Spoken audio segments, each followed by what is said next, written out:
morning, folks. Mike Cayley 7 here. This is September 16th, 2015. I was watching a video yesterday by someone I don't subscribe to. I just typed in the search box Motovlog, and I found this guy talking about, it was a rant about the state of motovlogging. And he was complaining that the big ones, the ones who have mega thousands of subscribers, he calls them subbies, they don't reply to his comments on their videos. And he doesn't make disparaging or troll-like comments. He just says, you know, whatever, nice things, and they don't reply to him. They only reply to their few select friends. And that aggravated him. And it insulted him. So, that is an interesting topic. What do you think of that? My guess is that you all try as hard as possible to reply to everybody's comments. And I try to as well. There are just some days when you just don't feel like typing anything or saying anything. I'm a hermit by nature. And there's some days I just don't feel like talking. But eventually I try to get around to it. Then there's the other problem of sometimes things are not working on the YouTubes and they don't let you know that you got a comment.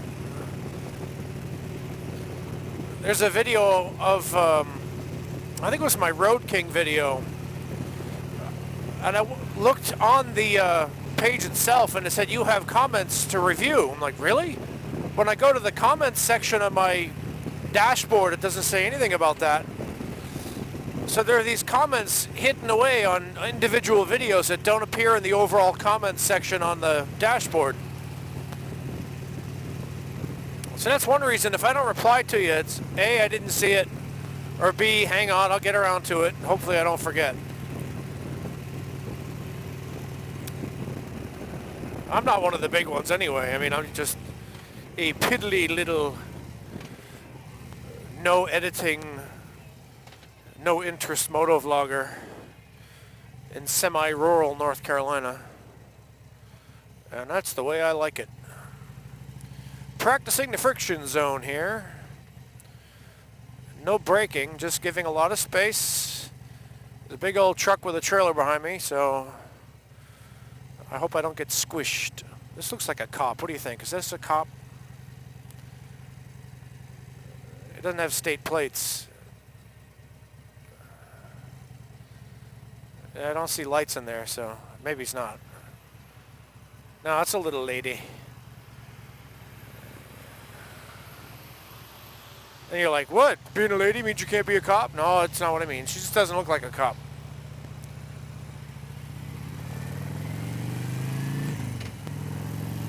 Look at that big old cement truck up there.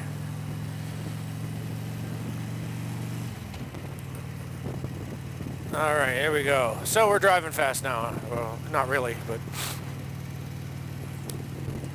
it's 56 degrees. Wow. This morning I decided to wear my vest instead of my full-on FXRG jacket because I felt hot. I just felt hot. I guess I'm having the menopause. Anybody else have that at this age? I'm 45 now, and for the past year or two, I get hot flashes. All of a sudden I just start burning up and sweating. I think it's the drugs I take.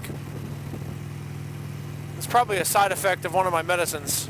I take Lyrica for pain, in case you're wondering. And you say, oh, Mike, why are you taking Lyrica? Broke my leg a few years back and it never quite healed right, and I have a lot of pain in my leg. It's the old wound.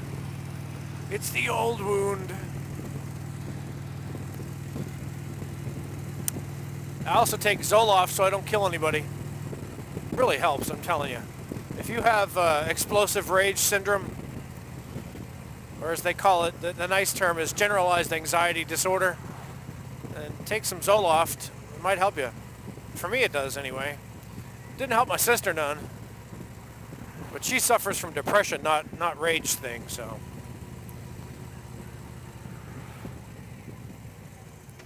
So one of those two, or the combination of them, or maybe it's because I'm getting older, has given me the hot flashes. Practicing the friction zone again. Hoping I don't get squished. I was watching Andy Bumatai's first motovlog from 2013. And if you don't know who Andy Bumatai is, he is a celebrity in Hawaii. He's a comedian. He does have some level of national fame for his comedy, but he's very big in Hawaii. And as he's riding along down the road, he's just making funny observation after funny observation. The man is definitely talented. So I welcomed him to the fray, and then I realized that he's been doing this for 2 years now. Oops. Read the date, Mike. Read the date. I was saying, it's 56 degrees and I'm feeling hot, right? So the hot flashes, whatever. But you would think that at 56 degrees I'd be cold right now, because look at my arms. But I'm not. I'm not cold at all. Actually, I feel great. I just have on a thin polyester button-up shirt, you know, for work. And a leather vest to keep my core nice and toasty. And that's it. And I feel great.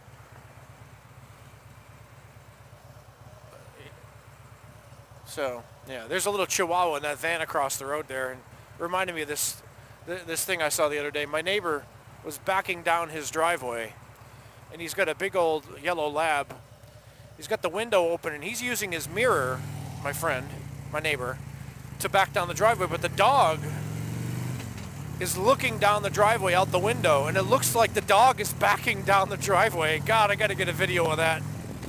It's the funniest damn thing, because you can't see my neighbor. All you see is this dog with his elbow on the door, looking behind him as the thing's going down the hill. Oh, man, that's funny. I would probably win the chance for a $10,000 prize if I videoed that and sent it to the America's Funniest Home Videos.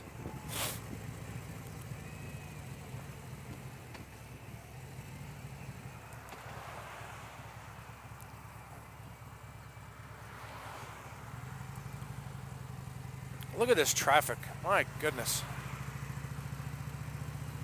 See, this is why I don't like to ride to work in the morning on, anymore, because of this. It didn't used to be this way. Look at this. Look at this. Yikes. I hope this Nissan doesn't squish me.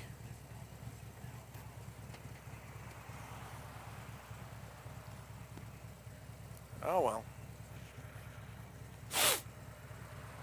Today's Wednesday. What's going on with me? Well, I'm teaching a composition class where I'm trying to show them how to write a research paper and to avoid plagiarism. They have to name the author in a signal phrase, or name the author in parentheses. If there's a page number, they have to put that in the parentheses. What do you do if there is no author? You got to use the title of the article or the book or whatever. All the little rules about that. Spaces and periods and fonts and formats and style, and then they get the grammar problems on top of all that, and that's really hard. Some of them can't make a subject and verb agree, like I has and he have. These are the kinds of problems I deal with. I also teach a grammar class teaching noun clauses, and if you don't know what noun clauses are, I'll give you an example. Where he went is none of your business. That where he went part, that's a noun clause. Or I don't know where he went. There's a noun clause. See? You learned something today. My favorite one is, what it is what I want to know. So now you got what it is, that's the noun clause subject. Is your main verb. What I want to know is your object or complement. Not really an object in that case. It's not receiving the action of the verb. So anyway, that's what I teach. Oh, cramp. Clutch cramp. This hydraulic clutch is awesome. It's way better than it used to be. But it's still not easy. In this kind of traffic, you gotta get used to it. Old and weak. Tomorrow I have this thing. I'm advising for a club called the International Friends Club. You may have seen videos years ago if you're an old-timey subscriber. I made a video of the day. I might do it again tomorrow. It's called Facts and Snacks. We put a table out in the quad, and we put a bunch of decorations on it, and students stand there with their traditional clothing on and talk about the club and what they do. They meet and talk about culture, and they go out and have social activities. It's a way for international students to find friends here, because it's hard. When you move to a new country, it's hard to make friends with the locals, because the locals already have their friends. And the locals don't want to deal with your cultural and linguistic problems. Then there's xenophobia. So anyway, we got a club for them. Look at this. More backed up traffic here. Alright, this is my Kaylee 7. I'll catch you later. Have a good one. One night I was laying down. I heard Mama and Papa talking.